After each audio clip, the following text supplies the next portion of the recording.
Musa al-Asy'ari dia kata, fakultu. Dalam bahasa Arab, bila ada huruf fa, dia panggil fa ta'qib, bila ada huruf fa, maka maknanya lepas Nabi tanya tu terus nak, Abu Musa al-Asy'ari tak tunggu lama. Abu Musa al-Asy'ari terus kata, ya, bahkan kami nak tahu, aku nak tahu ya Rasulullah. Bala ya Rasulullah. Memang nak sangat tahu. Rasulullah sallallahu alaihi wasallam kata, qala, qul, katalah, la haula wala quwwata illa billah.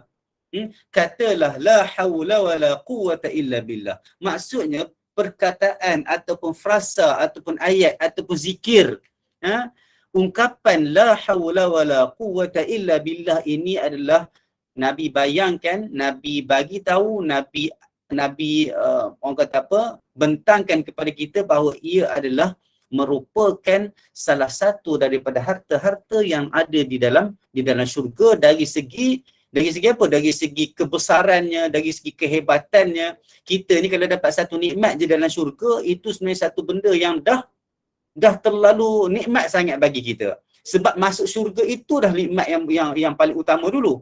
Sebelum kita dapat segala nikmat yang ada di dalam syurga. Sebab bebasnya kita daripada api neraka di hari akhirat nanti adalah satu kejayaan. Belum lagi bersembang dan bercakap tentang apa yang ada di dalam syurga, bebas sahaja daripada api neraka satu nikmat. Satu ganjaran yang paling berharga pada ketika kita dihitung, dihisap, menunggu amalan kita dihisap oleh Allah SWT, dihitung oleh Allah SWT. Bila mana kita dijauhkan daripada api neraka, dibebaskan daripada api neraka, itu satu benda, satu nikmat yang paling bagus sekali, yang paling diharap-harapkan oleh semua orang pada ketika itu. Apatah lagi bila masuk syurga, di dalam itu terlalu banyak perkara-perkara yang berharga, terlalu banyak benda-benda yang hebat-hebat. Maka kita minta daripada Allah SWT kita tergolong di dalam golongan-golongan yang terbebas daripada api neraka dan dimasukkan oleh Allah SWT ke dalam syurga. Dan inilah di antara perkataan yang menjadi harta, di antara harta-harta di dalam syurga, iaitu la haula wala quwwata illa billah. Apa maksud la haula wala quwwata illa billah? Apa makna dia? Makna la haula wala quwwata illa billah, la haula ni makna dia tidak ada daya. Kalau dalam bahasa Arab perkataan hawala ataupun tahawala, makna dia berubah, berpindah. Maknanya nak diungkapkan dekat sini tidak ada satu pergerakan pun. Tidak ada satu pergerakan pun. Tidak ada orang tasawuf, orang sufi, dia kata tidak ada jari yang boleh bergerak kecuali dengan izin Allah. Jangan siapa-siapa berasa bangga dengan apa yang dia boleh buat di atas muka bumi, dengan apa yang ada pada tubuh badan dia, kecuali dia merujuk dan menyandarkannya kepada Allah SWT.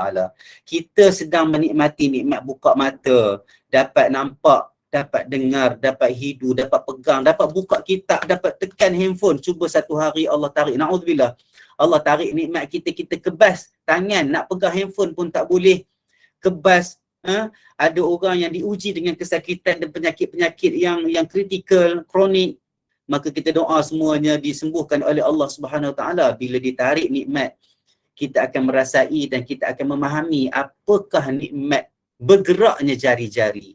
Apakah nikmat kelopak mata kita boleh dibuka. Kita kadang-kadang bila kita demam, kita rasa kita ada banyak tarik mata, contohnya dekat mata, kita rasa berat. Itu pun kita dah rasa sakit dah. Nikmat nak buka kelopak mata itu Allah dah tarik sekejap. Allah uji kita.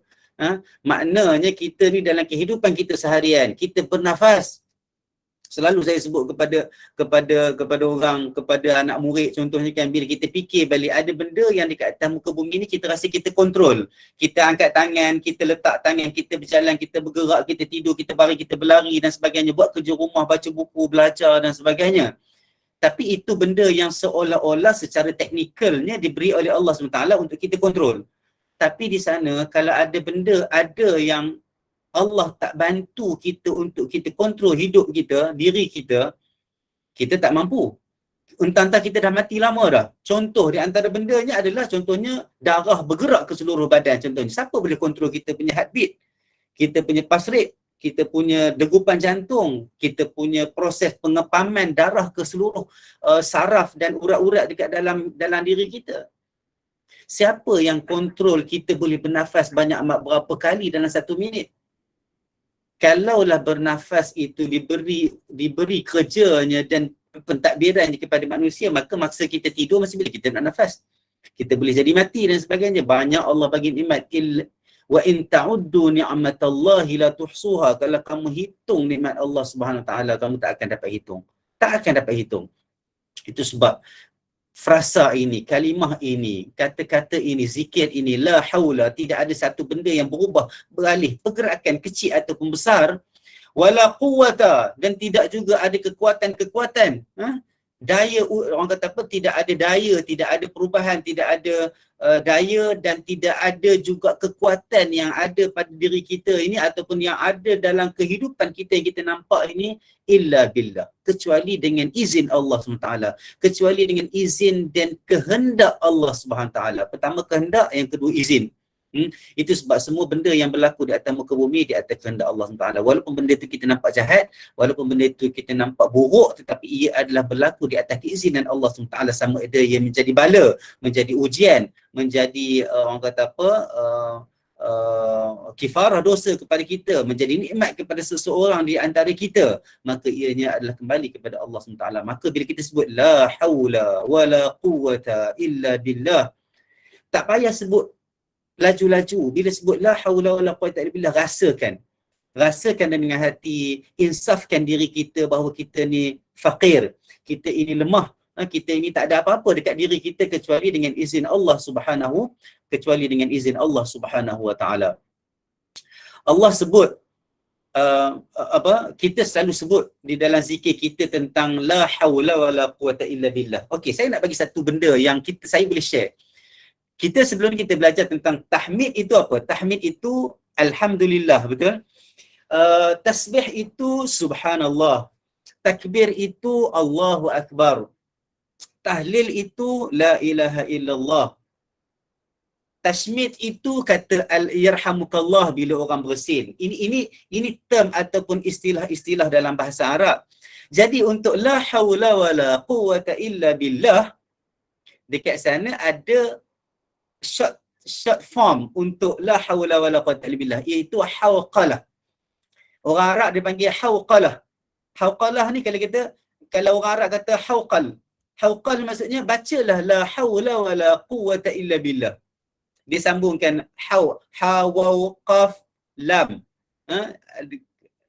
Adalah perkataan itu, orang kata apa, short form yang diguna pakai di dalam bahasa Arab. Hawqalah maknanya la haula wala quwwata illa billah. Kalau lepas ni orang Arab kata hawqalah, bacalah uzkur hawqalah, maknanya kita kata la haula wala quwwata illa billah.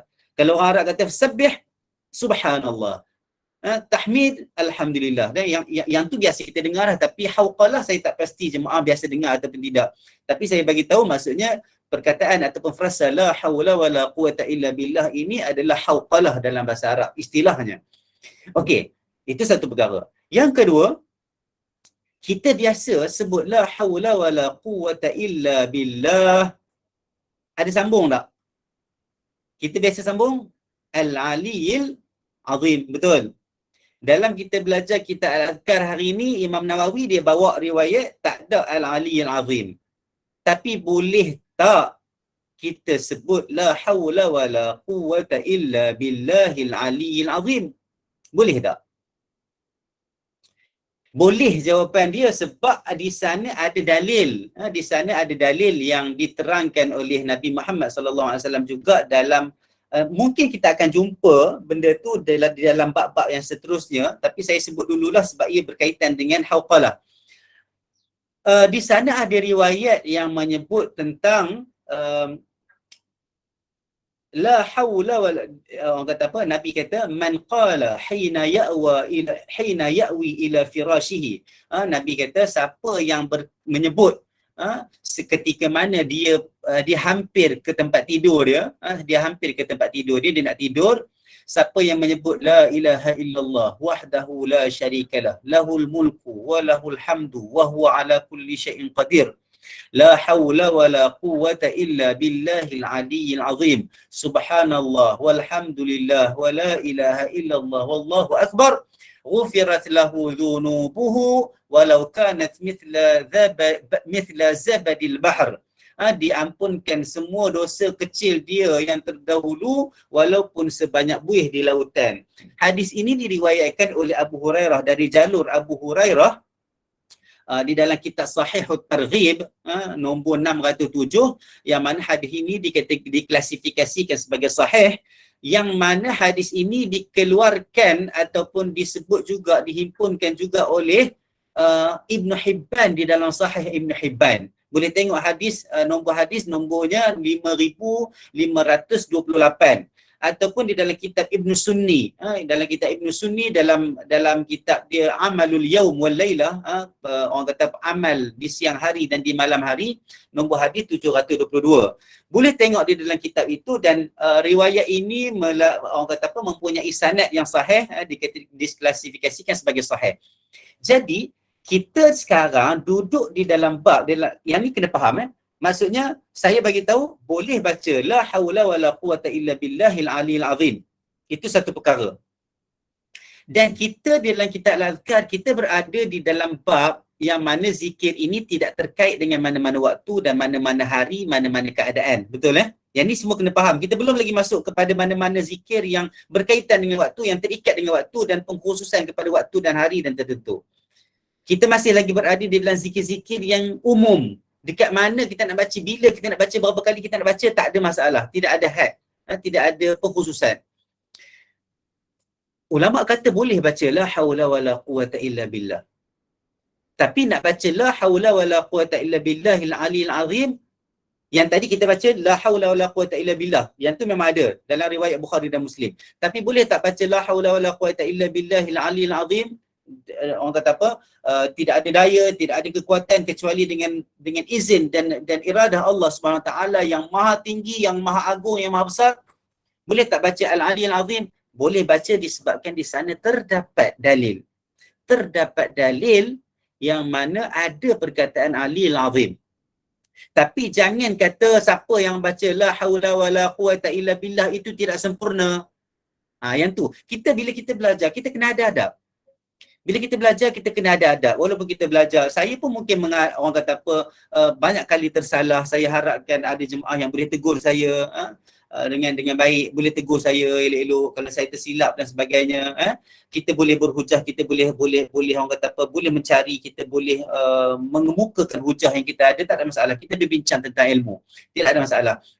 Tetapi adab kita, kalau kita tak cukup dalil ataupun mungkin saya juga tak cukup pembacaan lagi, boleh tegur saya juga. Tetapi kita mengajarkan juga adab dan kita belajar juga tentang adab, bahawa kalau kita baca la haula wala quwata illa billahil aliyil azim, kita selalu baca macam tu, tiba-tiba ada orang kata la haula wala quwata illa billah, kita tak boleh kata dia baca tidak lengkap. Kita tak boleh kata dia baca tidak sempurna, sebab itu di antara frasa yang ada di dalam hadis yang kita sedang baca. Tetapi kita yang baca la haula wala quwata illa billahil aliyil azim, disebabkan di sana macam saya sebut tadi dalam Sahih Ibn Hibban, dalam kitab Ibn Sunni ada riwayat yang menyebut ada aliyil azim. Okey, makanya boleh tak baca la haula wala quwata illa billah? Boleh, disebabkan kita baca hadis ni. Boleh tak baca la haula wala quwata illa billahil aliyil azim? Boleh. Di mana-mana tempat boleh, disebabkan ada riwayat. Tetapi perkara yang kita kena ingat, bila kita nak tidur, macam tadi riwayat tadi kan Nabi kata bila siapa-siapa yang pergi kepada katil, nak pergi ke katil, dia baca yang tadi tu, yang saya sebut tadi apa? Dia baca la ilaha illallah wahdahu la syarikalah, lahul mulku wa lahul hamdu wa huwa ala kulli syai'in qadir, la haula wa la quwata illa billahil aliyil azim, subhanallah walhamdulillah wa la ilaha illallah wallahu akbar. Okey. Bila dia baca di atas dasar dia nak pergi ke tempat tidur, dan dia baca tu disebabkan Nabi suruh dia baca macam tu, dia kena sebut la haula wala quwata illa billahil aliyil azim. Sebab apa? Sebab di dalam nas itu Nabi sebut secara khusus siapa nak pergi tidur, siapa nak pergi ke tempat tidur. Betul tak? Jadi kalau dia baca la haula wala quwata illa billah sahaja ketika dia nak tidur, maka kita boleh kata kat dia bacaan ni tak lengkap, boleh tambah al-aliyil azim, sebab dalam hadis ada sebut al-aliyil azim. Tapi kalau dia kata aku tak dan, dia kata tak apalah. Kalau dia kata tak dan tu jangan bergaduh, jangan berbalah, biarkan dia, sebab Nabi dah kata dah, kalau aku suruh kepada sesuatu perkara, datangkanlah dengan apa yang kamu mampu nak buat. Jadi itu adab kita bila kita beramal, kita tahu dekat mana dalil dia, kita tahu dekat mana sumber dia, insya-Allah kita dah faham. Maka dekat semua keadaan, semua masa kita boleh baca la haula wala quwata illa billah ataupun la haula wala quwata illa billah al-aliyyil azim. Tetapi bila kita nak pergi tidur, kita kena baca yang tadilah, sebab Nabi ajar yang tadi tu. Siapa yang boleh baca, bacalah sebanyak mana yang Nabi suruh baca tadi. Tapi kalau tak mampu, bacalah sekadar yang dia mampu. Jadi bila kita tengok kat sini, bila kita tengok hadis tadi, sebenarnya kita nak tidur ni sebenarnya banyak benda nak kena baca, betul tak? Tu sebab kita kata kalau ada orang kata banyak benda yang tak boleh baca, saya rasa itu tidak logik lah, sebab terlalu banyak sangat. Al-Kahfinya kita nak baca, surah Al-Mulknya kita nak baca, tasbih 33 kali, tahmid 33 kali, takbir 33 kali pun Nabi suruh baca. Lepas tu bismikallahumma ahya wa amut pun ada juga riwayat yang kata ada. Lepas tu bismika rabbi wada'tu jambi wa arfa'u iramsakta nafsi farhamhu wa in arsaltahu fahfazha bima tahfizu bihi ibadikas salihin. Banyak sangat kita nak baca ni, kadang-kadang kita ni mata dah pejam sebelum sampai ke bantal lagi. Maka kita ni banyak zikir yang Nabi dah ajar sebenarnya. Buatlah apa yang kita mampu nak buat dari segi zikir-zikir yang kita dah diajar oleh Nabi Muhammad sallallahu alaihi wasallam. Maka kita dah faham untuk hadis ini la haula wala quwata illa billah. Bila-bila kita boleh baca. Tapi untuk kita baca la haula wala quwata illa billah al-aliyyil azim, boleh tak baca bila-bila? Boleh. Tetapi bila kita nak baca la haula wala quwata illa billah, masa kita nak tidur kita kena tambahlah al-aliyyil azim. Biasakan tambahlah al-aliyyil azim, sebab di dalam hadis, di dalam riwayat, di dalam teksnya ada disebut begitu. Okey, saya boleh tengok sekejap saya boleh pergi kejap untuk tengok aku ada soalan. Okey. Okey. La haula wala quwata illa billahil alimil azim. Hil alimil azim, wallahu alam, saya tak jumpa. Kalau ada jumpa boleh kita kongsi kat sini Ali al-azim, Ali maha tinggi. Okey. Betul Puan Asmah, kedua-duanya benar bacaannya sebab ada dalil tetapi bila berkaitan dengan kita nak pergi dekat tempat tidur, kita tambahlah al-Ali al-azim, sebab itulah nasnya. Sebab satu, kita macam saya selalu sebutlah, kita pertamanya kita dapat pahala sebab kita berdoa, kita buat ibadat. Yang keduanya kita dapat pahala sebab kita ikut sunnah, insya-Allah. Insya-Allah ada pahala-pahala yang Allah bagi dekat kita. Baca doa dibaca sebelum nak tidur. Banyak doa kita nak, betul, banyak doa kita nak baca sebelum tidur. Fatihahnya, ayat kursinya kita nak baca kan, contohnya kan. Ustaz, kalau yang bacaan jawab azan itu baca panjang atau pendek? Boleh baca yang tadi tu, yang al-aliyyil azim. Boleh baca al-aliyyil azim. La haula wala quwata illa billah al-aliyyil azim. Yang tu saya kena check balik, tapi setakat yang saya tahu yang tu, sebab kadang-kadang benda ni saya dah banyak kali baca, tapi bila ditanya dia jadi lupa. Nanti saya akan take notekan soalan ni, nanti saya refer balik kepada persoalan tu balik. Okey. Kita boleh terus ke hadis yang seterusnya? Silakan Ustaz. Kita boleh terus kepada hadis yang seterusnya Okey. Hadis yang seterusnya, wa rawaina fi sunan Abi Daud wa Tirmidzi.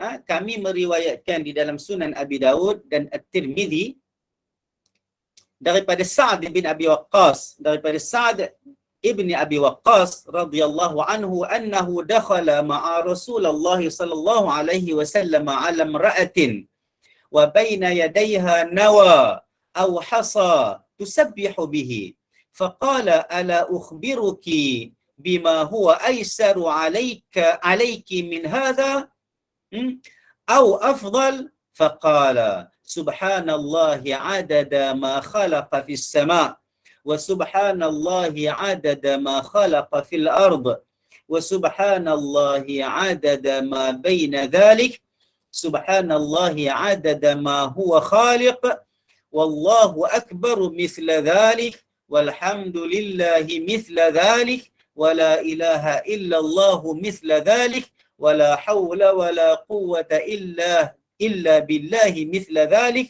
قال الترمذي حديث حسن. Dalam Sunan Abi Daud, hadisnya 1500 dalam Sunan At-Tirmizi 3568 nombor hadisnya lah, siapa-siapa yang nak refer. Okey, kita balik. Kita tengok balik. Imam Nawawi dia kata, kami meriwayatkan di dalam Sunan Abi Dawud dan Sunan At-Tirmizi daripada Sa'd bin Abi Waqqas radhiyallahu anhu, annahu, bahawa Sa'ad ini masuk bersama-sama Rasulullah sallallahu alaihi wasallam alam ra'atin, ke dalam satu tempat, satu bilik, yang satu compound, satu partition, yang mungkin satu ruang yang ada seorang perempuan, imra'ah, yang ada seorang perempuan, wa baina yadaiha nawa, dan dekat tangan perempuan ni tadi ada nawa. Nawa ni biji. Biasanya orang Arab dia refer kepada biji kurma lah, biji kurma. Dia sedang menghitung-hitung, sama ada dekat tangan dia ada nawa, ada biji kurma. Biasanya orang kata dia biji kurma lah. Au hasa, ataupun batu-batu, batu kecil-kecil lah. Itu sebab macam batu orang nak lempar jamrah tu lah, batu kecil, bukan batu besar-besar tu. Punya geram nak orang kata nak baling, orang kata apa, kali ikut orang kata apa yang diceritakan, umpama baling ke syaitan kan. Sebenarnya tidaklah sampai bila kita nak baling ke syaitan tu kita ambil batu besar-besar dan sebagainya. Benda tu syariat tidak sebegitulah. Dia ambil batu kecil-kecil je cukup dah sebenarnya. Maka hasa itu batu kecil-kecil, batu kecil-kecil yang dipegang oleh seorang perempuan ni tadi, tusabbihu bihi, sambil perempuan tadi ni bertasbih menggunakan batu-batu ni tadi. Maksudnya dia kira tasbih dia tu, dia hitung tasbih dia tu menggunakan batu ataupun biji kurma tadi. Okey. Faqala, okey, bila kita tengok dekat sini kan, Nabi dengan Sa'd bin Abi Waqqas, dia masuk kat perempuan ni tadi, kita tak tahu siapa perempuan ni tadi. Nabi tak bagi tahu sama ada itu adalah isteri Nabi ataupun isteri Sa'd bin Waqqas ke ataupun mak dia ke, tak diberitahu. Maksudnya seorang perempuan. Jadi di sana ulama ada disebut, takkanlah Nabi dengan Sa'd bin Abi Waqqas ni main masuk je dekat seorang perempuan tanpa orang kata apa, main masuk je orang kata kan. Takkan tak ada adab dan sebagainya. Takkanlah perempuan tu orang kata apa, dalam keadaan tak sempat nak pakai hijab dan sebagainya. Maka ulama dia bincang, dia kata perempuan yang dimaksudkan itu ada kemungkinan, tengok dalam Ibn Allan ini, Ibn Allan, cuba tengok dekat footnote yang saya tunjuk ni, dia kata dalam kitab Al-Futuhat, Ibn Allan rahimahullah, dia kata qala Ibn Hajar Al-Haytami. Ibn Hajar Al-Haytami ni seorang di antara figura besar juga dalam mazhab Syafi'i lah, tetapi dia agak keras sikit lah, tapi tak apa, tapi dia ulama besar dalam mazhab Syafi'i. Dia kata dalam syarah kitab Syarhul Mishkat, dalam kitab Syarhul Mishkat, dia kata qauluhu dakhala ala imra'atin, kata-kata Nabi Muhammad sallallahu alaihi, kata-kata Sa'd bin Waqqas yang kata dia pergi masuk dalam kompaun yang ada perempuan itu adalah mahramin lahu, adalah yang mahram. Yang mahram bagi kedua-duanya lah. Mungkin ada pertalian, saya tak pasti sangat ada pertalian Sa'd bin Waqqas dengan Nabi Muhammad sallallahu alaihi wasallam ni, wallahu alam. Tetapi itu antara apa yang ulama bagi tahu lah, mungkin itu adalah mahram bagi mereka. Ataupun hadis ini, keadaan itu berlaku sebelum nuzul al-hijab, sebelum turunnya pensyariatan mewajibkan memakai hijab. Okey, hijab difardukan bila? Kalau ikut perbahasan di kalangan para ulama lah, yang bercakap tentang hijab, yang bercakap tentang orang kata apa, bila difardukan hijab ini,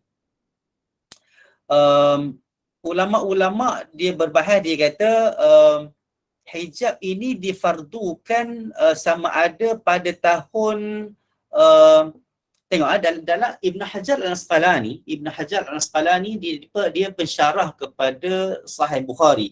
Dia pensyarah kepada Sahih Bukhari. Dia kata ayat hijab turun. Ayat hijab ni apa? Ayat hijab adalah ayat dalam surah Al-Ahzab ayat 59 yang mana Allah sebut, dia kata ya ayyuhan nabi qul li azwajika wa banatika wa nisa'il mu'minin yudnina 'alaihinna min jalabibihin dzalika adna ay yu'rafna fala yu'dzaina wa kana Allahu ghafurar rahima. Wahai Nabi, katalah kepada isteri-isteri kamu dan anak-anak perempuan kamu dan nisa'il mu'minin dan perempuan-perempuan orang mukmin, merendahkan alaihinna min jalabibihin, merendahkan jilbab. Dan itu antara ayat hijab. Hijab banyak ayat dia. Wal yadribna bi khumurihinna ala juyubihin, dan jatuhkan hijab itu di atas dada kamu, juyubihin. Itu pun ayat hijab juga. Tetapi ia merujuk kepada ayat ini yang mewajibkan hijab itu buat pertama kalinya. Ibn Hajar Al-Asqalani dalam Fathul Bari, dia kata dia menukilkan ada 3 pendapat tentang tahun difardukan hijab. Ada yang kata tahun ketiga, ada yang kata tahun yang keempat, ada yang kata tahun kelima hijrah. Maksudnya ayat hijab diturunkan di Madinah, dia bukan turun dekat kota Mekah. Dekat kota Mekah Nabi berapa tahun? Nabi dekat Mekah berapa tahun? Nabi dekat Mekah dalam lebih kurang dalam 13 tahun, dan dekat Madinah 10 tahun lebih kurang, kan? Okey. Maka ayat hijab diturunkan sama ada 3 tahun selepas hijrah, ataupun 4 tahun selepas hijrah, ataupun 5 tahun selepas hijrah. Tetapi warajaha hunaka anna al-hijab nazala fi sanati rabi'ah hijriyah. Tapi Imam Ibn Hajar Al-Asqalani dia memilih pendapat berdasarkan riwayat-riwayat dan berdasarkan beberapa sokongan daripada riwayat, dia mengambil mengambil pendapat ianya turun ataupun diwajibkan pada tahun keempat hijrah. Makanya 4 tahun Nabi Muhammad sallallahu alaihi wasallam dekat Madinah Al-Munawwarah, para muslimin dekat Madinah Al-Munawwarah 4 tahun dekat sana belum lagi difardukan hijab. Maknanya masa tu orang tak pakai tudung lah. Orang tak pakai tudung. Belum lagi pakai tudung. Mungkin ada yang tutup di atas dasar jenis pakaian kabilah-kabilah Arab yang meletakkan tudung di atas kepala, meletakkan rida ataupun meletakkan kain di atas kepala dan sebagainya. Mungkin disebabkan sejuk dan sebagainya. Tetapi kefarduan hijab untuk menutup aurat, untuk kepala, melabuhkan hijab jilbab itu difardukan pada tahun keempat hijrah. Maka hadis ini mungkin akan ada orang attack kata Nabi ni masuk kepada orang perempuan tak pakai hijab dan sebagainya. Tetapi ulama dah jawab benda ni, settle dah. Maksudnya ayat ini, hadis ini datang pada ketika sebelum lagi difardukan hijab. Okey? Okey, kita balik ke atas. Settle bab tu settle bab tu.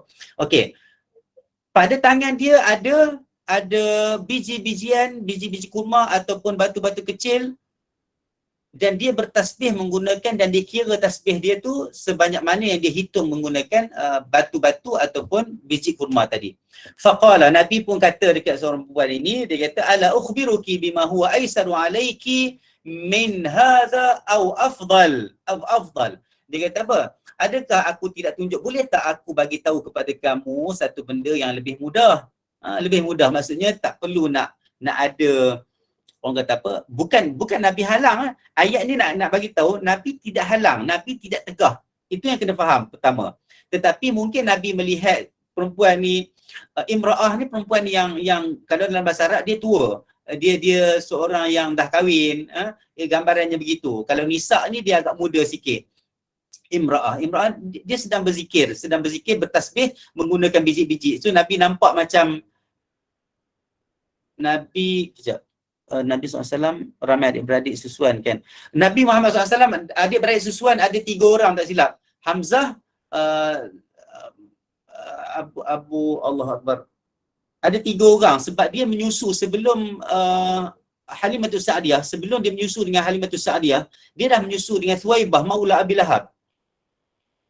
Jadi dia dengan anak Abi Lahab, dengan anak kepada Maula ni hamba kepada Abi Lahab, ada seorang.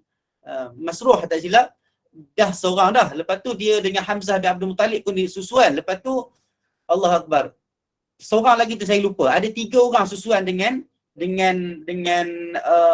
Suwaibah Maula Abi Lahab saja. Dengan orang kata apa, Halimatus Sa'diyah dekat Bani Sa'd pun ada juga beberapa orang. Jadi memang dia banyak. Itu sebab tadi ulama tidak ragu-ragu untuk mengatakan kemungkinan perempuan tadi itu adalah orang yang mahram bagi Sa'd bin Abi Waqqas dan juga mahram kepada Nabi Muhammad sallallahu alaihi wasallam. Terima kasih Puan Norani Muhammadin. Okey, boleh jadi. Itu sebab ulama tidak ragu-ragu untuk meletakkan justifikasi itu untuk menyelesaikan isu Nabi dan Sa'd bin Waqqas masuk kepada perempuan tadi ni. Sebab memang dia banyak secara susuan dan Nabi juga banyak kahwin dengan orang kata apa, dengan dia menjadi menantu pada Abu Bakar, dia menjadi dia berkahwin dengan perempuan ini. Kan dia ada ramai perempuan, 9 dalam satu masa, ada yang kata sampai 11, tapi masa yang tidak sama sebab dia kahwin dengan ramai isteri ini selepas kewafatan Khadijah. Okey. Jadi bila dia lihat orang perempuan ni dia berzikir, mungkin dia rasa dia nampak susah kepada perempuan duduk menghitung menggunakan batu dan sebagainya. Jadi Nabi kata, boleh tak aku bagi tahu tentang satu benda yang lebih ringan, lebih mudah kepada kamu, alaiki min hadha, daripada apa yang kamu buat, ataupun lebih baik daripada apa yang kamu buat sekarang. Itu yang Nabi tawarkan kepada perempuan ini. Nabi tawarkan kepada perempuan ini. Yang pentingnya kita kena tahu bahawa Nabi tak larang. Nabi tak pernah larang orang menghitung, bertasbih menggunakan biji-biji ataupun menggunakan batu-batu ni untuk menghitung. Perumpamaan pada ketika itu biji kurma dan batulah, batu-batu kecil. Tapi Nabi offer dekat dia satu ibadah, satu cara yang mungkin lebih mudah. Tak perlu gunakan batu pun boleh, tetapi bacalah bacaan ini. Apa yang Nabi ajar? Nabi ajar, dia kata, Subhanallah adada ma khalaqa fis sama'. Maha suci Allah SWT sebanyak mana yang dia cipta dekat langit. Subhanallah, maha suci Allah SWT adada ma khalaqa fil ard. Maha suci Allah SWT sebanyak mana yang Allah cipta di bumi. Kita tak larat hitung dah. Kalau kita hitung benda yang dalam rumah kita tak larat dah. Wa subhanallah adada ma baina dhalik. Maha suci Allah SWT sebanyak mana apa yang di antara langit dan bumi. Wa subhanallah, dan maha suci Allah SWT adada ma huwa khaliq, dan sebanyak mana yang dia mencipta. Maksudnya kalau ada benda yang di luar langit dan bumi ini, itu juga termasuk. Sebanyak mana itu? Wallahu akbar. So itu habis tentang, kalian tengok dekat hadis ni, sebenarnya dia tak sebut, Nabi bagi ringkas. Nabi bagi ringkas. Sebab kalau Nabi nak sebut, dia akan jadi panjang hadis ni. Tengok Subhanallah adada ma khalaqa fis sama', Subhanallah adada ma khalaqa fil ard, Subhanallah adada ma baina dhalik, Subhanallah adada ma huwa khaliq. Habis kat situ, subhanallah. Maha suci Allah. Dan Nabi kata apa? Wallahu akbar mithla dhalik. Dan Allah maha besar seperti itu juga. Seperti itu juga tu apa dia? Sebenarnya nak bagi tahu wallahu akbar adada ma khalaqa fis sama', wallahu akbar adada ma khalaqa fil ard, wallahu akbar adada ma baina dhalik, wallahu akbar adada ma huwa khaliq. Boleh faham So itu makna dia. Dan habis tadi subhanallah, lepas tu Allahu akbar, lepas tu alhamdulillah, walhamdulillah mithla dhalik, walhamdulillah seperti itu juga. Maksudnya alhamdulillah adada ma khalaqa fis sama', alhamdulillah segala puji bagi Allah adada ma khalaqa fil ard, alhamdulillah adada ma baina dhalik, alhamdulillah adada ma huwa khaliq. Boleh faham wa la ilaha illallah mithla dhalik, la ilaha illallah adada ma khalaqa fis sama', la ilaha illallah adada ma khalaqa fil ard, la ilaha illallah adada ma baina dhalik, la ilaha illallah adada ma huwa khaliq.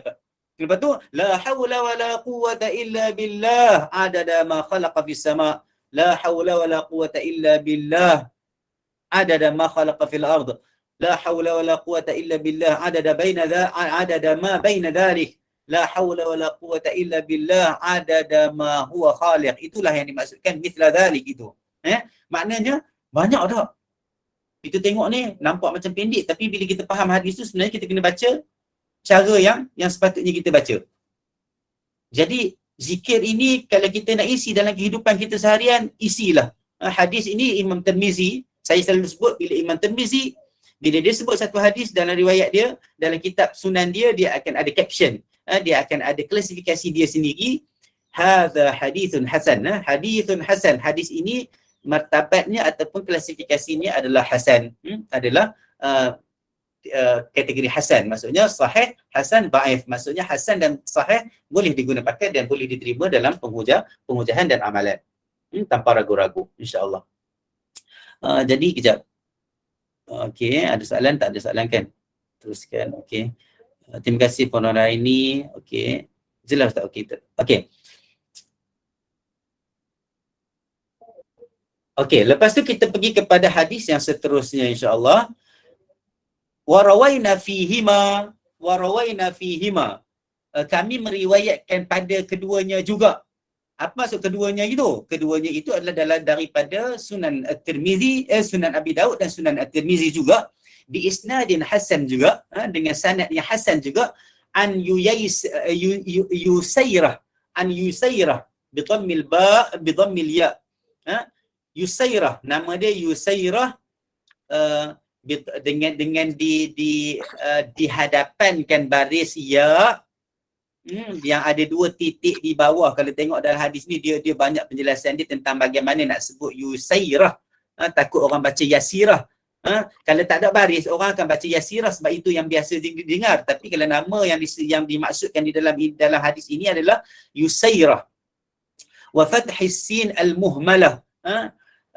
Dan dibariskan di atas bagi sin, baris di atas. Muhmalah maksudnya dia macam kita baca bacaan hukum lin, mad lin. Yusairah as-sahabiyatil muhajirah radhiyallahu anha. Ataupun Yusairah ni digelarkan juga dengan Yusairatul Ansariyah. Ansariyah. Dia terlibat di dalam hijrah, muhajirah, sahabiyah, sahabat Nabi yang berhijrah. Radhiyallahu anha. Daripada Yusairah radhiyallahu anha, anna Nabi sallallahu alaihi wasallam amarahunna ay yura'ina bit takbir wat taqdis wat tahlil wa ay ya'qidna bil anamil fa innahunna mas'ulatun mustantaqatun. Riwayat Abu Daud dalam nombor hadisnya 1501, dalam Sunan At-Tirmizi nombor hadisnya 3583. Boleh rujuk insya-Allah. Yusairah dia kata apa? Dia kata anna Nabi sallallahu alaihi wasallam, sesungguhnya Nabi Muhammad sallallahu alaihi wasallam amarahunna, menyuruh mereka semua. Dia cerita, dia seorang, dia sebut, dia kata Nabi suruh mereka semua. Mereka ni maksudnya nisa, orang Ansar, orang-orang perempuan di dalam pada ketika itulah dia menasihatkan. Nabi menasihatkan, menyuruh, memberi nasihat, memberi pesanan supaya orang-orang perempuan, sebenarnya bukannya dalam hadis ini memanglah amarahunna. Cuba tengok terjemahan dia kata apa? Amarahunna, memerintahkan kaum wanita. Nabi Muhammad SAW memerintahkan bukan kaum wanita untuk selalu menjaga bacaan takbir. Sebenarnya di dalam hadis, sebenarnya bila ada arahan untuk, kalau ulama tidak melihat perkara itu ada pengkhususan berdasarkan riwayat-riwayat lain, maka ianya terguna pakai juga untuk orang lelaki, tak ada masalah untuk berzikir dengan zikir ni. Maksudnya orang lelaki bukanlah tak boleh berzikir dengan zikir ini. Boleh, tak ada masalah. Tetapi nak ceritanya Yusairah dia bagi tahu, kata Nabi masa ni dia pesan kepada orang-orang perempuan Islam, kaum wanita pada ketika itu. Sebab kadang-kadang orang Nabi ni, orang lelaki dah banyak kerja, dah berjihad, buat kerja dekat pasar, ikut Nabi, buat kerja itu, buat kerja ini, pembinaan dan sebagainya, orang kata apa, perdagangan. Maka orang perempuan ni banyak duduk dekat rumah, banyak. Jadi seolah-olahnya bukan isu tak ada kerja, tapi orang perempuan ni banyak tidak kelihatan orang kata berkhidmat untuk bersama-sama dengan Nabi di luar, sebab mereka banyak kerja di dalam rumah. Maka Nabi melihat benda ni dan Nabi pesan, dan Nabi banyak nasihat dan memberi pesanan untuk orang perempuan juga berzikir dengan zikir-zikir yang tertentu. Okey, secara umum, maksudnya tidak kira waktu bila. So Nabi memerintah. Sebenarnya amarahun ni, memerintahkan ni, dia bukan tahap wajib lah. Kalau ikut pendapat ulama, dia bukanlah masuk wajib maksudnya, tapi Nabi pesan seolah-olah macam pesanan itu, buatlah. Yura'ina ni, ay yura'ina ni maksudnya menjaga. sentiasa meraihkan. Meraih, bila kita kata meraihkan, ini maksudnya, kejap. Puan Asma jelas perkataan billah tadi apa maksudnya? Okey, billah tadi itu maksudnya la haula wala quwata illa billah. Billah maksudnya dengan izin Allah. Maksudnya tidak ada daya, tidak ada kekuatan kecuali dengan izin dan dan iradah Allah SWT. Itu makna dia. Jadi pada ketika ini Nabi memesan kepada orang-orang perempuan muslimah. Pada ketika itu dia kata tolong jaga bacaan ni. Amarahunna ayyura'ina. Bila kata amara, satu perkataan menyuruh. Yang kedua perkataan yura'i. Yura'i ni maksudnya minta jaga sangat-sangat. Jadi orang perempuan, bukanlah orang lelaki tak kena jaga sangat, tapi orang perempuan sebab bila ambil daripada mafhum ataupun konteks hadis ini disebut, maka kita sebagai, maksudnya bagi orang perempuan, orang wanita, lebih lagi kena ambil dan rasa macam Nabi sedang bercakap dengan kita. Kami orang lelaki ada banyak lagi kerja-kerja lain lagi, tapi kami juga boleh berzikir dengan zikir-zikir ini. Itu sebab kehidupan kita lelaki dengan perempuan ni banyak. Jangan kita duk perjuangkan orang perempuan pun nak sama juga dengan orang lelaki nak. Itu sebenarnya tidak logik langsung dan tidak boleh diterima akal yang sahih. Akal yang selamat tidak boleh menyamakan di antara lelaki dengan perempuan. Tetapi lelaki dan perempuan Allah bagi peluang yang sama banyak untuk sama-sama menuju ke syurga Allah SWT, insya-Allah. Sebab Allah itu Maha Adil. Okay?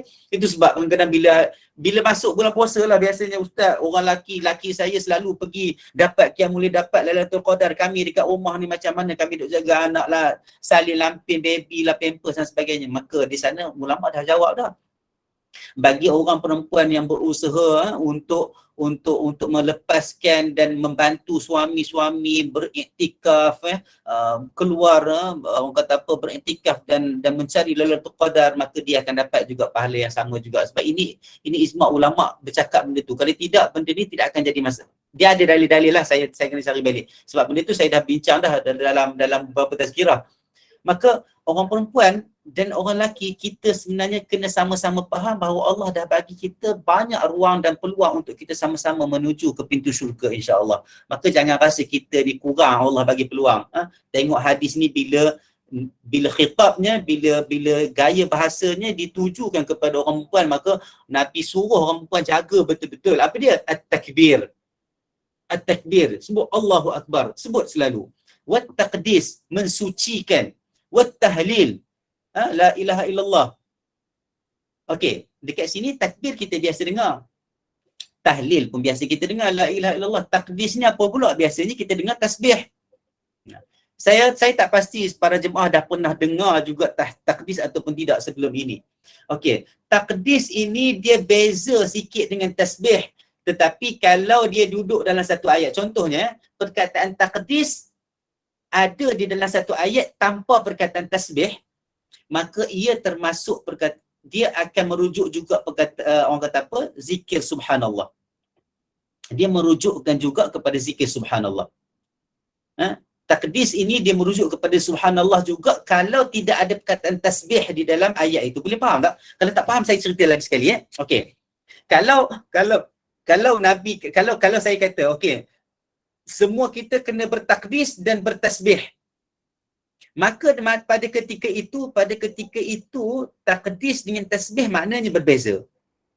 Tapi kalau dalam satu arahan itu, maka kita sama-samalah bertakdis. Makanya takdis itu merujuk kepada subhanallah. Mensucikan Allah. Mensucikan Allah. Sebab subhanallah itu maksud dia maha suci Allah. Boleh Boleh faham tak? Puan Asma? Ke saya cerita lagi sekali. Kalau dalam satu arahan ataupun dalam satu ayat ada perkataan takdis dan tasbih, maknanya dekat situ beza makna di antara takdis dengan tasbih. Nanti saya cerita apa beza dia. Tapi kalau dalam satu ayat itu disebut hanya takdis, tasbih tak disebut, maknanya takdis dekat situ merujuk kepada perkataan atau berzikir subhanallah. Sebab maknanya adalah mensucikan Allah. Maha suci Allah SWT. Okey. Apa beza takdis dengan tasbih? Takdis ini mensucikan Allah SWT daripada segala benda-benda yang tidak layak bagi Allah SWT. Tasbih pula mengisbatkan ataupun menyandarkan segala benda yang maha baik, maha suci kepada Allah SWT. Kalau kita kata Maha Suci Allah, Allahul Azim contohnya kan. Allah Maha Besar, Allahul Malikul Quddus, Allah yang Maha memiliki. Maknanya kita menyandar, mengisbatkan perkara-perkara yang baik, maha bagus kepada, maha suci kepada Allah Subhanahu Wa Taala. Itu tasbih. Tetapi bila kita kata la ta'khudhuhu sinatun wala naum, maksudnya Allah itu tidak mengantuk dan tidak tidur. Tidak lemah, tidak kotor, tidak buruk. Itu takdis. Boleh faham tak? Takdis ini mensucikan Allah SWT dari sifat-sifat yang tidak betul, tidak bagus dan tidak layak bagi kesucian dan maha suci Allah SWT itu. Tetapi tasbih itu lebih kepada kita mengisbatkan perkara yang maha baik, maha elok kepada Allah SWT, maha suci kepada Allah SWT. Boleh faham Okey, itu beza di antara takdis dan tasbih sebagaimana yang ulama sebutlah, ulama bincang benda ni. Tapi kalau disebutkan dalam hadis ni tasbih takdis saja, maknanya ia merujuk kepada subhanallah. Boleh? Settle maksudnya Nabi pesan sungguh-sungguh dekat orang perempuan ni, jaga betul-betul takbir. Sebutlah. Dia tak sebut beberapa kali ni. Maksudnya duduk saja. Allah Akbar, Allah Akbar, Allah Akbar, Allah Akbar. Sambil masak ke, sambil lipat kain ke apa ke, buatlah. Tak ada masalah. Takdis pun sama juga, subhanallah. Tahlil, la ilaha illallah, boleh. Dan Nabi kata apa? Wa ayyaqidna bil anamil. Dan kiralah, ikatlah. Yaqidna ni maksudnya ikat dan hitung. Dekat sini dia terjemah sebagai apa? Hendaklah menghitungnya dengan jari jemari. Kerana jari jemari itu akan ditanya. Sebenarnya terjemahan ni saya bukan nak kritik terjemahan. Saya minta maaf kalau saya dilihat begitu. Astaghfirullahalazim. Saya bukan mengkritik. Macam kita sebelum ni kita akan berpandukan kepada nas yang asal. Saya terjemah wa ayyaqidna bil anamil, dan ikatlah dan hitunglah tasbih dan hitunglah takbir, takdis dan tahlil itu dengan apa? Dengan anamil. Anamil jari. Sebab apa? Nabi kata fa innahunna mas'ulatun mustantaqat. Sesungguhnya kesemua itu, maksudnya jari jemari itu mas'ulatun, akan ditanya, akan disoal. Mustantaqat, akan diminta untuk berkata-kata. Bila kita tengok dekat sini, nombor 2 ni, Hamish ni dekat footnote dia kata apa? Fihi isyaratun ila qawlihi ta'ala, itu adalah isyarat ataupun menunjukkan kepada ayat yang Allah sebut di dalam Al-Quran. Apa Allah sebut? Kita baca selalu dalam surah Yasin kan? Yauma tashhadu arjulu, yang tu ayat lain dalam surah Yasin. Ini ayat lain. Yauma tashhadu alaihim alsinatuhum wa aydihim wa arjuluhum bima kanu ya'malun. Pada hari itu menjadi saksi kepada ke atas mereka, lidah-lidah mereka, tangan-tangan mereka, kaki-kaki mereka, dengan apa yang mereka telah lakukan. Ulama menyebut juga, saya ada nampak macam ada orang soal bagaimana nak menghitung dengan jari-jari itu. Bagaimana nak menghitung jari-jari itu? Ulama dia sebut, dia kata apa? Dia kata kaifiyah. Dah pernah ditanya dah sebenarnya tentang dekat Islam, dekat orang-orang yang bagi fatwa di dalam orang kata apa, ikatan ulama dunia dan sebagainya. Mereka menjawab mengikut riwayat dalam Imam Tirmizi yang anna al-murad al-aqd bi nafsi al-anamil aw bi jumlatil asabi'. Dia kata, sebab saya nampak tadi ada orang tanya kan, dia kata macam mana nak kira kan? Macam mana nak ulang? Kejap, Intan Al-Jafri, saya boleh terus, dah faham kan tadi kan tentang tasbih dengan takdis. Okey, boleh tak guna jari untuk kira berzikir? Boleh. Okey, tadi saya beritahu takdis dengan tasbih. Takdis ini dan tasbih ini, dua perkataan ini kalau duduk dalam satu ayat maknanya agak berbeza sikit lah. Perbezaannya adalah apa? Takdis adalah kita mensucikan Allah SWT daripada perkara buruk yang tidak layak bagi dia. Contohnya bila kita kata la ta'khudhuhu wala sinatu wala naum. Dalam ayat kursi kita kata Allah itu tidak mengantuk dan tidak tidur, contohnya kan. Maksudnya kita mensucikan dia daripada sifat mengantuk dan sifat tidur ataupun sifat lemah. Kita mensucikan, itu maknanya takdis. Tapi kalau tasbih, maknanya adalah kita mengisbatkan, kita menyandarkan sifat-sifat yang layak bagi dia kepada Allah SWT. Sifat yang layak bagi Allah kepada Allah SWT. Contohnya kita kata Maha Suci Allah SWT. Kita kata Allah Maha Besar. Kita kata Allah itu Maha Suci, contohnya. Kita kata. Itu tasbih. Kalau takdis, kita mensucikan dia daripada perkara-perkara yang tidak layak bagi Allah SWT.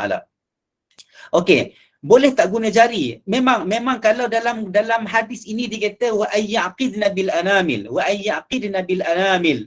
Memang Nabi suruh guna jari. Guna jari. Sebab apa Nabi kata fa innahunna mas'ulat? Sebab jari-jari itu akan ditanya.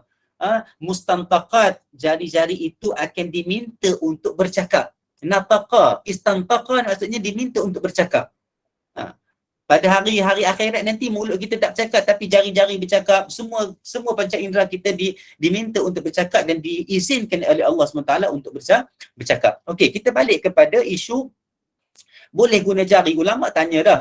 Orang dah tanya dah. Ibn Allan dia kata apa? Yahtamil anna al-murad al-aqd bi nafsil anamil atau bi jumlatil asabi'. Dia kata boleh guna anamil. Anamil ni maksudnya jari-jari kita yang ada lekuk-lekuk. Ada bahagian lekuk-lekuk sikit kan? Itu ada juga. Ataupun bijumlatil asabi'. Ataupun bijumlatil asabi'. Maksudnya dengan jumlah jari kita yang ada. Maksudnya kanan kiri kita lah. Boleh Itu yang disebut oleh para ulama. Ada ulama mentafsirkan lagi, maksudnya mendetailkan lagi, maksudnya meletakkan ibham. Ibham ni ibu jari. Meletakkan ibham ini kepada mafasil. Kepada lekuk-lekuk yang ada mafasil. Mafasil ini adalah ceraian-ceraian tulang, sendi-sendi tulang jari. Memang disebut dalam ulama bincang benda ni. Maksudnya di antara kaedahnya adalah macam kita dah tengok tu lah. Macam kita sebut, kita letakkan ibham, ni ibham. Ini ibham. Ibham ini yang ibu jari ni kita letak, kita zikir. Kita letak, kita letak dekat setiap ruang-ruang ceraian-ceraian sendi-sendi tulang-tulang kecil dekat jari kita. Ataupun ulama kata meletakkan jari-jari asabi' itu kepada kaf, kepada tapak tangan. Contohnya macam kita kira biasa lah. 1, 2, 3, 4, 5. Nampak lah saya tunjuk 1, 2, 3, 4, 5. Buka balik. Itu pun termasuk dalam kiraan menggunakan anamil. Menggunakan jari. InsyaAllah dia akan jadi saksi kepada di hadapan Allah SWT dengan apa yang kita mensucikan, kita bertasbih kepada Allah Subhanahu Wa Taala. Okey, boleh Lepas tu okey. Saya ke bawah sikit dan kita tengok apa yang ulama sebut tentang Ibn Allan. Dia sebut juga, dia kata apa? Dia kata qala Ibn Hajar al-Haytami, dia kata Ibn Hajar al-Haytami ni, sebab ada orang dia kata lebih tak boleh, tak payah guna tasbih pun tak apa. Guna jari je, sebab di dalam hadis Nabi suruh guna jari, dan Nabi pun sebenarnya tak larang pun orang kata apa, menggunakan, dia kata apa, dia tak larang pun guna yang tadi hadis tadi tu, dia tak larang pun guna batu ataupun biji kurma, cuma dia offer untuk amalan yang lebih mudah, yang lebih baik. Kan? Betul tak? Kalau tengok mafhum hadis tu, kefahaman daripada hadis tu. Tapi dalam hadis ni Nabi macam suruh menggunakan anamil, menggunakan jari-jari. Itu sebab ada ulama dia agak strict, dia kata guna jari je, tak payah guna benda lain, sebab jari-jari ni akan menjadi saksi kita, akan ditanya, akan dibenarkan untuk bercakap, mencaksikan kita berzikir dan bertasbih, bertakmid, bertakdis, bertahlil semua. Okey? Tetapi Ibn Allan dia menakalkan kata-kata pendapat Ibn Hajar al-Haytami dalam Syarhul Mishkat. Dia kata apa? Hadis ini juga menunjukkan sebenarnya boleh mengambil sabhah. Sabhah ni tasbih lah. Benda-benda yang boleh membantu kita. Sekarang ni kita dah ada apa? Bukan biji-biji tasbih saja. Kita tak payah sebutlah isu biji tasbih daripada apa, mutiara ke, kayu ke, manik ke, kayu koka ke apa ke, wallahualam. Itu benda-benda yang kita tak nak bincang benda itulah. Tapi nak ceritanya, apakah alat yang boleh membantu kita ayyaqidna, maksudnya untuk kita menghitung.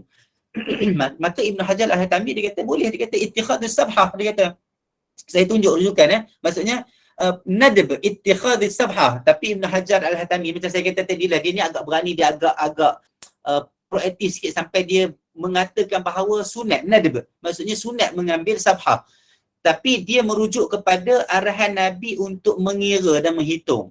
Tapi dia tak pergi kepada anamil tadi, isu menggunakan jari tadi. Tapi nak ceritanya, bila orang tanya boleh tak guna sabha, boleh. Tapi bila ditanyakan lebih mana afdal, mana yang lebih baik, ulama semua jawab menggunakan jari. Jadi jangan marah orang guna tasbih. Bila kita belajar, bila kita tengok banyak pendapat-pendapat ulama, jangan marah. Bila kita dapat banyak pendapat ulama, kita buka hati kita. Kita lebih tenang sebab setiapnya ada dalil. Selagi mana mereka ada dalil, kita meraihkan khilaf yang ada. Tetapi kalau orang tu tak ada dalil, buat satu benda yang tanpa dalil, kita mungkin kena agak selalu sikit tegur supaya mereka kembali kepada berpegang kepada sunnah dan berpegang amalan mereka kepada apa yang Nabi tinggalkan sebagai panduan yang betul dalam kerangka pengamalan ibadat yang betul. Maka bila tengok orang bertasbih, jangan marah, jangan larang. Tetapi kalau orang tanya mana yang lebih baik, gunalah jari. Tapi kita sebagai mak ayah, kita boleh bagi tahu dekat anak-anak kita, boleh tegur suami kita secara baik supaya gurau-gurau contohnya. Kalau suami boleh tegur isteri supaya isteri balik kepada yang afdal contohnya, tak ada masalah, boleh. Kepada anak-anak kita, orang-orang di bawah kita, pelajar-pelajar kita boleh tegur. Tapi kepada orang-orang yang kita mungkin tak kenal, orang-orang yang asing bagi kita tak bolehlah nak direct tegur, sebab itu tidak, orang kata apa, kuranglah adab dan mungkin mendatangkan polemik ataupun isu yang lain lah dalam masyarakat awam. Jadi kita tengok orang bertasbih, kita tak ada masalah guna tasbih. Tetapi bila orang tanya apa yang afdal anamil lah, kita pernah tengok dah tadi hadis tadi, wa ayyaqidna bil anamil fa innahunna mas'ulatun mustantaqat. Okey, so saya boleh habis dekat situ saja untuk hari ini. InsyaAllah kita dah faham. Alhamdulillah, faham Ustaz. Okey, InsyaAllah maknanya hitung zikir dengan jari adalah lebih baik daripada biji tasbih. Betul, Puan Muslihah, kalau ikut pendapat ulama dalam fatwa-fatwa yang ada pun memang berdasarkan hadis macam tu. Tetapi Ibn Hajar Al-Haytami tadi dia kata sunat juga ambil sabhah, maksudnya tasbih. Tapi Ibn Hajar Al-Haytami ni dia sebahagian daripada ulama-ulama dalam mazhab Syafi'i. Tak ada masalah juga, boleh. Tetapi kalau nak tengok dalam hadis yang kita baca hari ni, lebih baik kita guna jari. Yang keduanya, isu ulama suruh guna jari ini supaya terhindar daripada rasa, saya bukan kata yang guna tasbih itu riak, tidak. Tetapi ulama tengok Ibn Allan dia kata apa? Illa ayyahmila ala tilkal kaifiyat. Boleh tengok dekat konota kaki tu dia tulis, dia kata illa ayyahmila ala tilkal kaifiyat allati ikhtara'aha ba'd as-sufaha mimma yumahidhuha al-lizina aw al-riya aw al-lu'ab. Al-lu'ab maksudnya kecuali lah bila dia buat benda tu yang boleh membawa dia seperti mana orang setengah orang buat dia jadi macam mainan. Kadang-kadang bila tengok setengah orang berzikir ni, dia sekali dia hayun tu banyak sangat, tak tahulah dia berzikir banyak mana. So kita, cara berzikir pun laju dan makhraj pun tidak kena dan sebagainya. Lepas tu azinah, dia jadi seolah-olah macam duk bawa zikir merata-rata ni, dia jadi macam kalau tak ada bawa zikir rata-rata tu dia jadi macam kurang dekat diri dia. Itu yang kita nak elakkan. Lepas tu Ibn Allan juga dia kata riya, nak mengelakkan daripada riya. Itu sebab bila kita kata bila kita kembali kepada sunnah, apa yang Nabi ajar sebagaimana yang afdal untuk kita buat, sekurang-kurangnya kita dah cuba untuk mengelakkan diri kita daripada membuat benda-benda yang boleh membawa kita kepada riak dan benda-benda yang berkaitan dengan dia jadi macam perhiasan dan sebagainya. Sebab ulama yang sebut, bukan saya yang sebut. Saya menakalkan apa yang disebutkan oleh Ibn Allan dalam syarah Al-Mishkah. InsyaAllah semoga kita diberi peluang dan kekuatan untuk kembali kepada sunnah. Buka hati, lapangkan dada, meraihkan khilaf yang ada dalil supaya kita tidak menghukum orang sewenang-wenangnya kecuali dengan perkara-perkara yang tidak ada ruang untuk kita berkhilaf. Okey? Tapi kalau benda ruang untuk berkhilaf, kita kata tak apa menggunakan tasbih, boleh. Nak guna tasbih elektronik dan sebagainya, boleh. Tetapi yang lebih baik sekali adalah menggunakan jari sebagaimana yang disebut oleh Nabi Muhammad SAW di dalam hadis-hadisnya. Wallahu a'lam. Boleh guna jari. Ustaz nak tanya, boleh guna jari kiri tak? Boleh, tak ada masalah.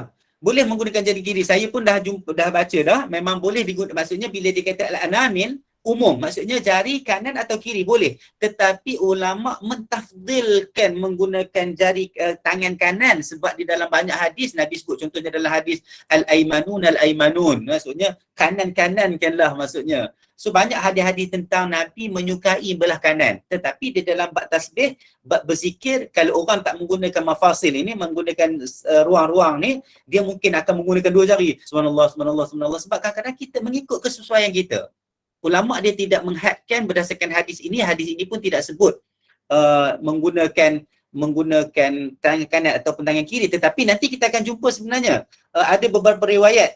Sebenarnya dekat sini, dekat bawah hadis yang selepas ini kita akan jumpa wa fi riwayatin bi yaminihi. Nanti kita akan jumpa insya-Allah, kalau kita ada rezeki kita akan jumpa dalam sesi akan datang isu ada perkataan bi yaminihi itu. Tapi buat masa ini apa yang saya jumpa adalah lebih baik menggunakan tangan kanan, tetapi tidak ada halangan untuk menggunakan tangan kiri juga dalam proses kita menghitung zikir-zikir kita, tasbih kita, tahlil kita dan sebagainya insya-Allah. Moga Allah mudahkan kita. Amin. Assalamualaikum Ustaz. Saya ada baca soal itu Ustaz kan. Kalau tukar jantina, adakah amalan dia tu diterima oleh Allah? Maknanya lelaki tukar ke jantina lain dan perempuan tukar ke jantina lain. Allah terima tak kalau dia buat amal ibadat Ustaz? Itu soalan saya yang pertama. Yang kedua kan, kita guna tasbih pakai tu kan, digital dengan tasbih tadi kan. Tak jadi saksi ke Ustaz? Itu saja. Terima kasih.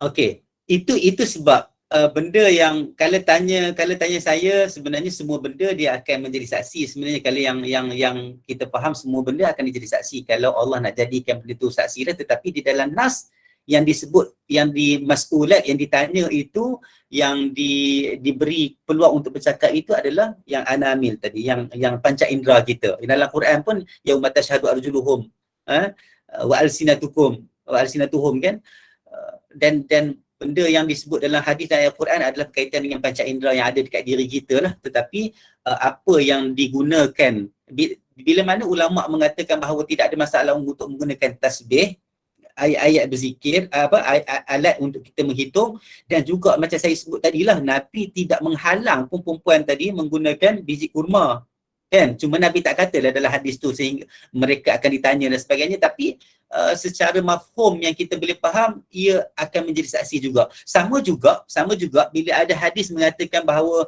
kan ada hadis bila kita kata kita semayang tu, Nabi tegur boleh semayang dekat banyak tempat dekat dalam masjid supaya ia menjadi saksi. Betul tak? Pernah dengar hadis tu? Pernah dengar ya? Maksudnya kita semayang dalam masjid tu, kita banyakkan tempat kita semayang. Itu sebab bila kita tengok kadang orang beralih tempat semayang, bukan sebab apa, sebab nak mengamalkan apa yang ada dalam hadis. Maksudnya biarlah tempat-tempat solat itu menjadi saksi kita di hari kiamat nanti. Maka insya-Allah dia menjadi saksi juga. Tetapi kalau isu mutaba'atus sunnah, isu mengikut apa yang ada dalam sunnah, menggunakan jari insya-Allah. Lepas tu yang kedua, isu tukar jantina ni sebenarnya memang isu besar juga sebenarnya. Kita tak layak nak menghukum orang yang pertama sebab mereka juga berpeluang selepas mereka melakukan dosa besar itu, mereka juga berpeluang untuk kembali bertaubat, sebab tak ada dosa yang tidak diterima oleh Allah SWT kecuali syirik kan. So saya pun pernah mengikuti berapa tahun, 3 tahun sebelum PKP tak silap, saya pergi perkemahan kebangsaan Maknyah dekat Terengganu. Sebenarnya banyak di kalangan mereka juga dah kembali, tapi mereka tak sempatlah nak tukar balik jantina tu. Ada yang berkelakuan seperti perempuan ataupun perempuan berkelakuan seperti lelaki tapi tak tukar jantina, tetapi ada di kalangan mereka ramai juga yang pergi ke Thailand dan sebagainya. Indonesia tak silap saya memang tukar betul, tapi bila nak tukar balik mungkin memudaratkan mereka dan sebagainya dari segi komunikasi. Maka pendekatannya adalah kita tarik mereka kembali kepada solat dan sebagainya, kembali kepada jantina, orang kata apa, mereka yang asal. InsyaAllah dia macam ni, dosa tukar jantina itu satu dosa yang lain. Tapi tidak ada ulama mengatakan bahawa itu menjadi penyebab kepada amalan tidak diterima. Sama juga dengan kefahaman orang-orang kita bila kita kata macam, baik tak payah pakai tudung, mengumpat orang, baik tak payah pakai tudung lapuh tapi mengumpat orang. Contoh itu biasa kita dengar, betul tak? Saya kata tak boleh kata macam tu. Dia pakai tudung, dia dah tak dapat dosa buka aurat. tapi dia mengumpat, dia dapat dosa mengumpat. Tapi kalau dia tak pakai tudung, dia sentiasa dapat dosa tak tutup aurat, dan dia juga mengumpat, dan double lagi dia dapat. Jadi kalau kita yang mengaji ni, kita yang duk belajar dalam majlis-majlis ilmu ni, bercakap masih lagi mengeluarkan kata-kata yang macam tu, saya rasa kurang baik dan kurang cermat lah. Jadi bagus soalan tu, maksudnya dia tukar jantina tadi, itu satu hal yang lain. Dia bertaubat, insya-Allah Allah terima taubat dia dengan keikhlasan yang dia ada. Tapi bila dia mulakan solat, dia mendekatkan diri kepada Allah, baca Quran dan sebagainya, tidak ada ulama kata ianya terhalang disebabkan dia buat dosa tadi. InsyaAllah dengan syarat dia bertaubat, dengan syarat dia bertaubat. Okey, jadi kita kena faham, kita kena differentiate, kita kena asingkan. Maksudnya dosa dia tukar tu satu hal, dia dah taubat dan dia teruskan buat amalan ibadah yang lain, insya-Allah dia akan diterima. Tapi dengan syarat dia terus bertaubat. Sama juga kita jangan sekali keluarkan kenyataan bahawa pakai tudung je, nampak je pergi sembahyang, tunduk bangun tetapi mengumpat, tak jaga hati jiran. Tak jaga hati jiran, itu dosa dia yang lain. Dia solat dengan Allah SWT dan menghadap diri kepada Allah SWT, itu hak hubungan dia dengan Allah SWT. Wallahu a'lam. Ustaz, Assalamualaikum. Boleh ke perempuan tukar lelaki, benda nak tukar balik lelaki ke perempuan? Bukan ke ada saya dengar Ustaz cakap, ada hadis ke apa ke tak tahu kan. Dia kata kalau kita lelaki ke tukar ke perempuan, ubah menyerupai apa yang Allah cipta kita ubah pula ke perempuan ke lelaki. Bukankah dia dilaknat oleh Allah, Ustaz? Saya nak tahu yang tu. Terima kasih, Ustaz. Dia memang perbuatan menukar tu, dia macam la'anallahu mutasyabbihina birrijal wal mutashabbihat bin nisa, mutasyabbihina bin nisa wa mutashabbihat birrijal. Kama qala sallallahu Allah melaknat orang yang menyerupai. Apatah lagi tukar jantina tu, itu wal mutaghayyirat li khalqillah, dan yang mengubah kejadian Allah SWT. Menyerupai itu satu dah. Maksudnya dia lelaki, dia menyerupai perempuan, itu dah mengubah hukum asal dia sebagai seorang lelaki. Dia bukan lelaki tapi dia buat perangai, dia bukan lelaki tapi buat perangai lelaki, dia bukan perempuan buat perangai perempuan. Tetapi bila mengubah kejadian yang Allah bagi kat dia tu, Allah jadi kat dia tu satu dosa yang besar juga, sebab ia termasuk dalam perkara yang dilaknat dalam hadis itu juga, wal mutaghayyirat li khalqillah atau kama qala sallallahu, yang mengubah kejadian. Tetapi kalau dia nak mengubah balik tanpa ada komplikasi yang memudaratkan diri dia ubah baliklah kepada yang asal, supaya dengan mengubahkan diri dia kepada yang asal itu lebih membantu dia untuk menjadi lelaki yang balik. Kalau dia tak ubah, takut nanti dia dah kata dia lelaki tapi alat sulitnya masih perempuan, maka dia akan mengganggu proses dia kembali lah. Maka dia ubah balik kepada apa yang Allah buat kat dia lah. Tak ada masalah, insyaAllah itu. Cumanya kalau mengikut nasihat doktor, dia akan ada komplikasi dan mendatangkan mudarat kepada dia, maka itu moga-moga Allah ampunkan dia lah, dan dia kena kembali kepada diri dia sendirilah. Walaupun alat kelamin itu sebab alat kelamin itu tidak sempurna sebenarnya. Kalau ikut yang duk sembang-sembang, kadang-kadang nak sembang benda ni pun kadang segan juga, tetapi itulah hakikatnya, begitulah. Moga-moga Allah bantu mereka lah. Moga Allah bantu mereka. Mereka juga manusia, makhluk Allah, ada peluang masuk syurga. Kita juga, kita tak tahu bagaimana kita minta. Kita sama-sama semualah masuk syurga Allah SWT, insyaAllah. InsyaAllah, Alhamdulillah. Saya tutup majlis ini ya. Dan kita akan sambung minggu depan, Ustaz. InsyaAllah. Dah tak ada persoalan daripada jemaah, dan insyaAllah kita akan jumpa lagi di minggu depan ke ataupun hari yang lain. Dan Alhamdulillah, dan terima kasih dari Kelab Sahabat Kita Al-Quran kepada Al-Fadhil Ustaz Muhammad Azhar atas perkongsian ilmu tentang zikir dengan pengisian jelas sebab kita semua ya, sebagai peringatan dan juga pesanan untuk diri saya dan juga para jemaah sekalian, agar sama-samalah kita sentiasa lazimi zikrullah pada waktu pagi dan petang, dan bertasbihlah kepadanya di waktu pagi dan petang dalam ruang kehidupan kita hingga ke akhir hayat. Dan bertasbihlah sambil memuji Tuhanmu sebelum terbit matahari dan sebelum terbenamnya, dari surah Qaf ayat 39. Dan ucapan terima kasih juga buat para jemaah sekalian yang sudi meluangkan masa hingga ke akhir majlis ilmu ini dan teruslah berada dalam medan ilmu ini dengan program-program ilmiah yang disediakan oleh pihak admin SEPAK. Dan bagi menangguhkan majlis ini dan untuk menyediakan tasbih kafarah, silakan Ustaz untuk Bismillahirrahmanirrahim. والعصر إن الإنسان لفي خسر إلا الذين آمنوا وعملوا الصالحات وتواصوا بالحق وتواصوا بالصبر سبحانك اللهم وبحمدك أشهد أن لا إله إلا أنت أستغفرك وأتوب إليك ربنا آتنا في الدنيا حسنة وفي الآخرة حسنة وقنا عذاب النار وصلى الله على سيدنا محمد وعلى آله وصحبه وسلم سبحان ربك رب العزة عما يصفون وسلام على المرسلين والحمد لله رب العالمين السلام عليكم ورحمة الله وبركاته. Mohon maaf Waalaikumsalam salah warahmatullahi silap wabarakatuh. insyaAllah. Assalamualaikum Sama Ustaz.